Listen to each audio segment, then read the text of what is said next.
Hey everyone, I am Joe Biesmeyer with Bounce House 101, and what I wanted to talk a little bit about today was a recent blog post I did. It's called the Bounce House Blueprint, and what this blueprint is it's a guide. It gets you from point A to point Z, and the great thing is it doesn't matter where you are in your journey. If you have one bounce house and you're renting it out just for some extra money as a side hustle, or if you have hundreds of bounce houses and you're trying to make a living doing this and you need this money for food and for housing and for cars and all that kind of stuff. It doesn't matter where you are in your journey. This will help you apply the different sections depending on wherever you are. So Bounce House Blueprint, Bounce is the acronym. So B stands for bookings, O operations, U upsells, N numbers, C customers, and E expand. And I'll break down each one of these sections and just kind of see where you're at. Maybe you're great at bookings, but you're terrible at upsells. Or maybe you're great at getting customers, but you're terrible at expanding and need help getting to that next level. I'll break down each of these sections and just kind of see where you're at in your journey. So the first section is bookings,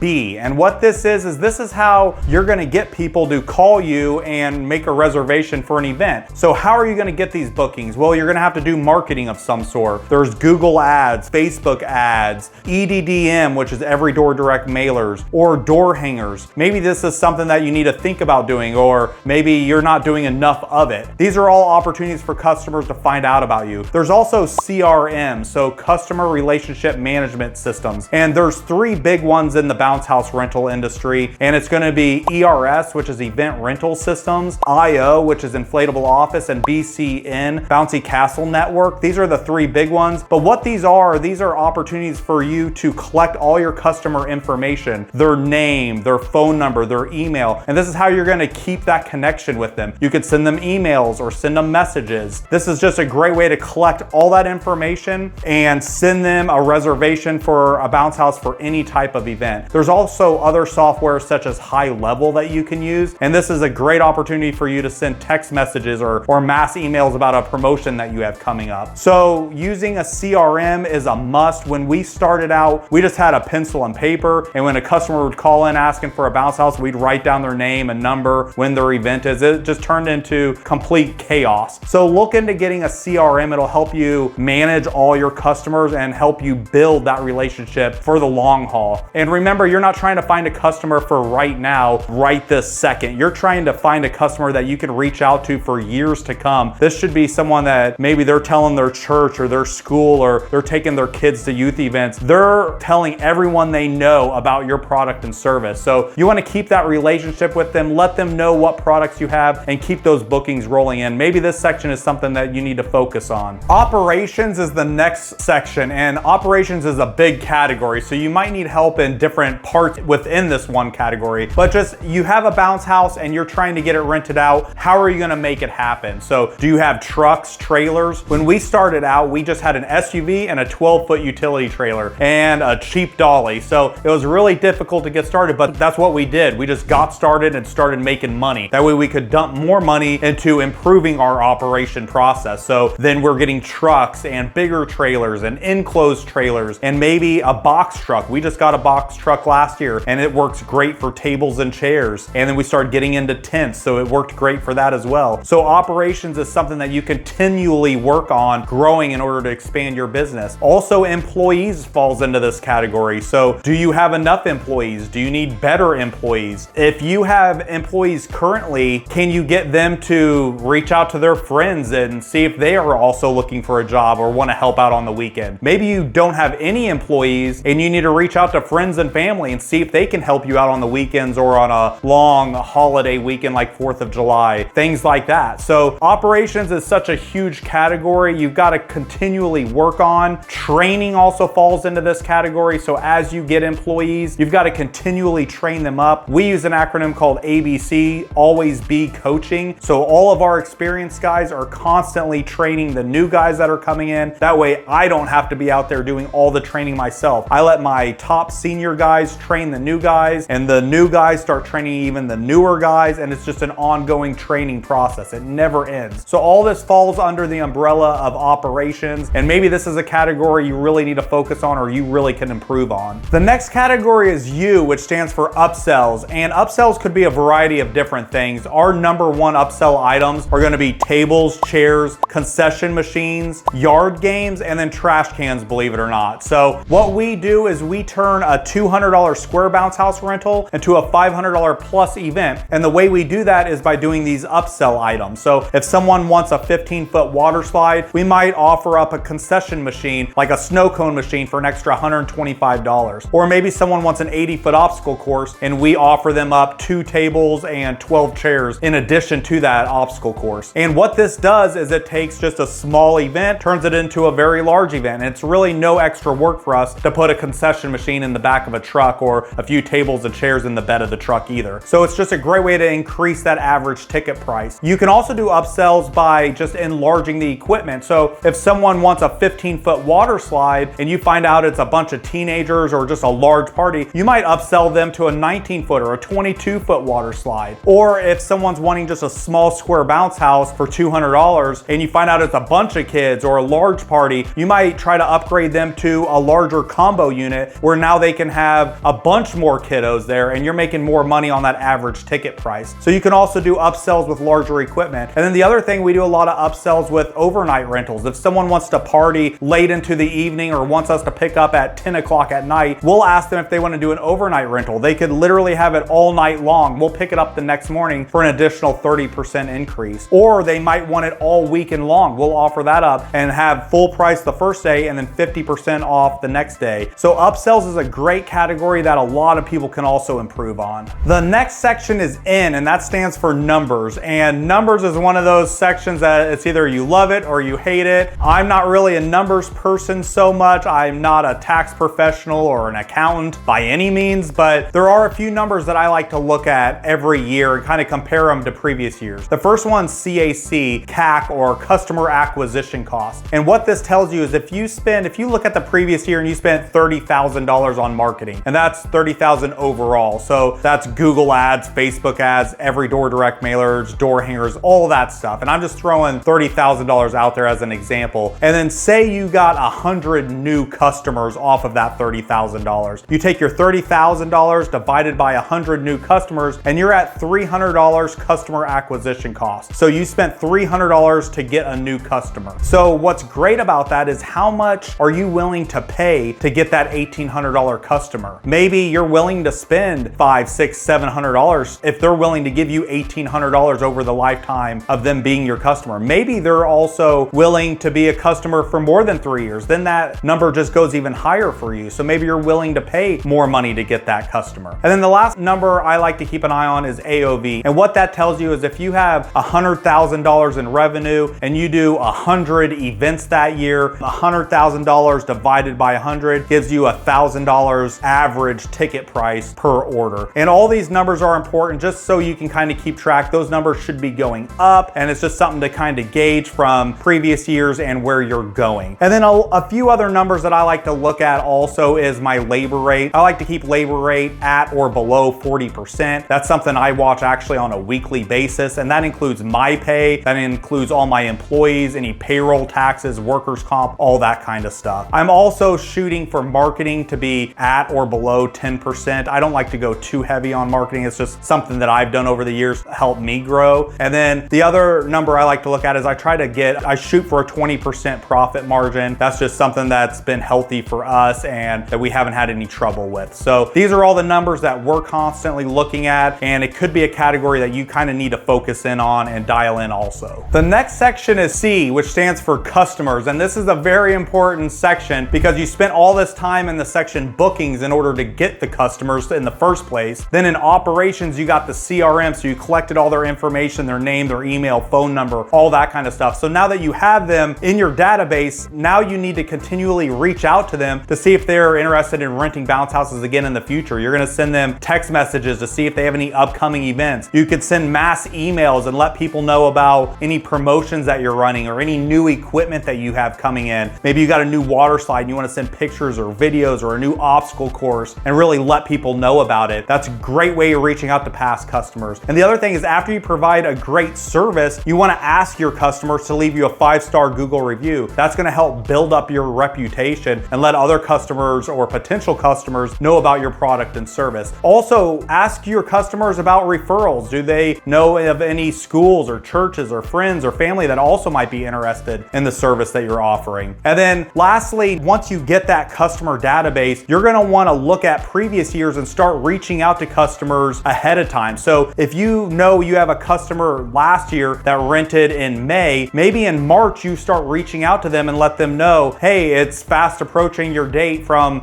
the previous year. Are you also interested in a water slide again? Let's get you on the books now. Let's get your deposit in. So customers is a very important section that I think everyone can work and grow on. The last section is E, which stands for expand. And this doesn't necessarily mean you're trying to turn into a billion-dollar corporation, or it doesn't mean that you're trying to franchise across the country. This could simply mean that you want to improve your current situation. So maybe you have an SUV and a 12-foot utility trailer, like how I started out, and you're wanting to expand into better fleet of trucks or better equipment, better trailers, or a box truck. This is the time to really focus on that. Maybe you have cheap dollies that are barely getting by and your water slides are weighing 850 pounds each and you need an electric dolly. This is the time to expand in your current operation. And expanding category also requires the most goal setting and really trying to figure out where are you trying to go? What are you trying to achieve in personal and business, professional, all those. So what are you trying to really do? Focus on that in this expand category and then work towards those goals to expand to your comfort level and what you're really trying to overall accomplish. Overall, this Bounce House Blueprint is just meant to be a guide to help you get through the entire process, no matter where you are in your journey. So just use this guide to get you through what you need to focus on next. What do you really need to improve on? And the beauty of it is, it could be bookings today and maybe upsells next year, or maybe you master upsells next year and you need to start focusing on customers or expanding. It's going to constantly change and you have to adjust with it. So just continually working through this process will help your growth getting to the next level. I hope this blueprint helped, and hopefully you can refer back to it and continually improve on the items and the sections that you really need to work on the most.